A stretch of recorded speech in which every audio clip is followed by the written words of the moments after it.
जनपद संबल में अपराध एवं अपराधियों पर अंकुश लगाने के अनुक्रम में आज हमारी एडिशनल एसपी अनुप्रीति की नेतृत्व में जो बीमा माफियाओं के खिलाफ जो लगातार कार्रवाई की जा रही है, उसमें एक अभी तक का सबसे बड़ा खुलासा जिसे मैं कहूँगा उसका पर्दाफाश किया गया है।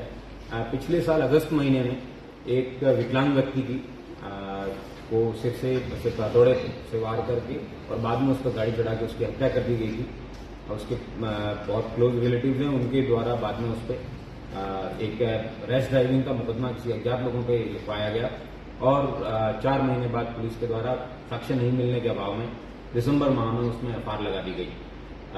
पुलिस को रिसेंटली जब से इस बीमा का ये केसेज है इनका खुलासा हो रहा है, पुलिस को एक टाटा AIA ने इनपुट दिया कि ये इस तरीके का जो केस है इसमें क्लेम मांगा जा रहा है, ये थोड़ा संदिग्ध लग रहा है, इसको पुलिस के द्वारा देखा जाए।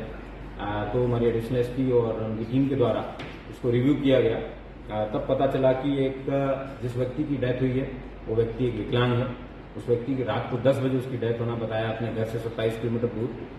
जो व्यक्ति चल भी नहीं सकता था उसको चलते हुए जाना बताया गया। इस तरीके की कई चीजें हैं। वो संदिग्ध लगने पे पुलिस के द्वारा जिन लोगों के ऊपर शक था उन लोगों से जब प्रॉपर तरीके से पूछताछ की गई तब इस घटना का खुलासा हुआ है। इस दरियाब नाम के व्यक्ति के ऊपर इन लोगों ने पिछले 2023 सितंबर अक्टूबर से इन लोगों ने उसके ऊपर बीमे करवाने शुरू किए थे।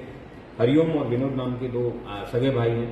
इन लोगों को पैसे की आवश्यकता थी, तो ये लोग पंकज राघव नाम के एक व्यक्ति जो कि एक्सिस बैंक में मैक्स लाइफ का बीमा एजेंट है, उसके द्वारा इन लोगों को बताया गया कि किसी ऐसे मरणासन व्यक्ति या फिर जो टर्मिनल इल व्यक्ति है, पेशेंट है, उसका बीमा करवाइए आप और जल्दी आपको बड़ी राशि है वो मिल जाएगी, आपको लोन लेने की आवश्यकता नहीं है।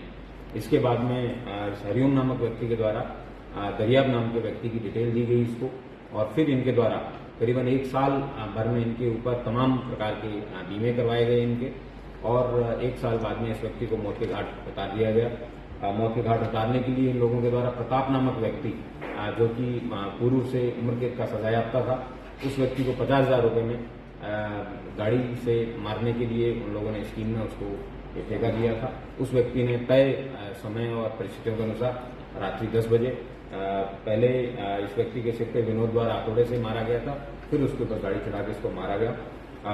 इन 50,68,000 रुपए की कुल बीमे इस दरियाब नाम के विकलांग व्यक्ति है इसके ऊपर इन लोगों ने करवाए थे और उनमें से 15,68,000 रुपए इन लोगों ने ऑलरेडी हड़प लिए थे।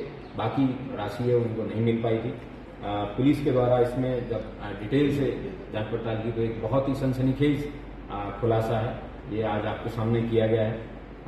इसमें अभी तक कुल 2 दर्जन से अधिक लोग हैं, उनको गिरफ्तार करके जेल भेजा जा चुका है इस तरीके के फर्जी केसेस के अंदर और इस केस को अन्य एजेंसी के द्वारा भी टेकअप किया गया है। मैं उम्मीद करता हूं कि इस इंश्योरेंस फ्रॉड से रिलेटेड विभिन्न प्रदेशों में जितने भी इस तरीके के संदिग्ध केसेज हैं उन सभी जो भी एजेंसीज हैं, जो भी बीमा करने वाली कंपनियां हैं, उन सबको इस तरीके के जितने भी संदिग्ध केसेज हैं उसको पुलिस को बताना चाहिए।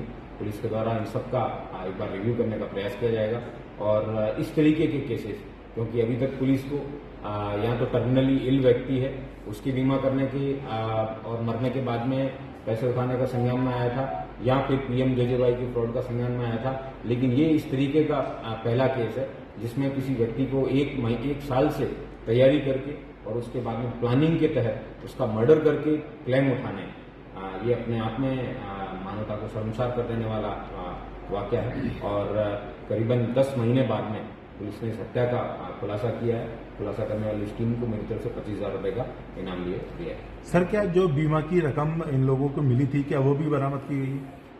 ये इन लोगों के द्वारा खर्च कर दी गई है, लेकिन पुलिस के द्वारा उसको 15 लाख रुपए को रिकवर करने का प्रयास किया जाएगा और जिस तरीके से उन्होंने कृत्य किया है इनके ऊपर सेपरेटली इस इंसिडेंट के ऊपर गैंगस्टर की तहत कार्रवाई की जाएगी। और सर क्या क्या बरामदगी हुई है इनके पास से? अभी तक जो पॉलिसी रिलेटेड आइटम्स हैं वो मिले हैं और दरियाब की जो इन्होंने एक्सिस बैंक की पासबुक है, डेबिट कार्ड है, चेकबुक है, वो सब मिली है और मृतक के नॉमिनी के नाम से जो ऐप है वो इस राघव नामक व्यक्ति है इसके मोबाइल में चल रही थी, उसको भी पुलिस के द्वारा बरामद किया गया है। घटना में प्रयुक्त जो वाहन था, जो इको गाड़ी थी जिसके तहत इन लोगों ने उसको कुचला था, उसको भी पुलिस ने रिकवर किया है और आला कत्ल है उसको भी बरामद किया गया है। उसके अलावा इन्होंने थाना कोतवाली के अंदर 2 जाली स्टाम्प मोहर है वो भी बरामद की है। घटना से रिलेटेड जितने भी संपूर्ण साक्ष्य है जिसके तहत इन लोगों को सजा दिला सके, प्रभावी पैरवी करके पुलिस के द्वारा जल्द ही सजा भी दिलाई जाएगी और गैंगस्टर भी लगाया जाएगा। सर, पंकज राव बैंक कर्मी है, तो ऐसे मामले उसके पास और भी हो सकते हैं क्या? बिल्कुल, इसके द्वारा जितने भी इस तरीके के बीमे जिन जिन कंपनियों में करवाए गए हैं पुलिस के द्वारा रिव्यू किया जाएगा, क्योंकि इसने बबराला में पूर्व में चल रहे इस तरीके की जो गैंग है वहां से उसने ट्रेनिंग ली थी, वहां से उसने ये कृत्य करना सीखा था। इसलिए इसकी पूरी संपत्ति को खंगाला जाएगा और इसने जितने भी बीमा अभी तक करवाए हैं उस सबको जांच किया जाएगा। Thank you.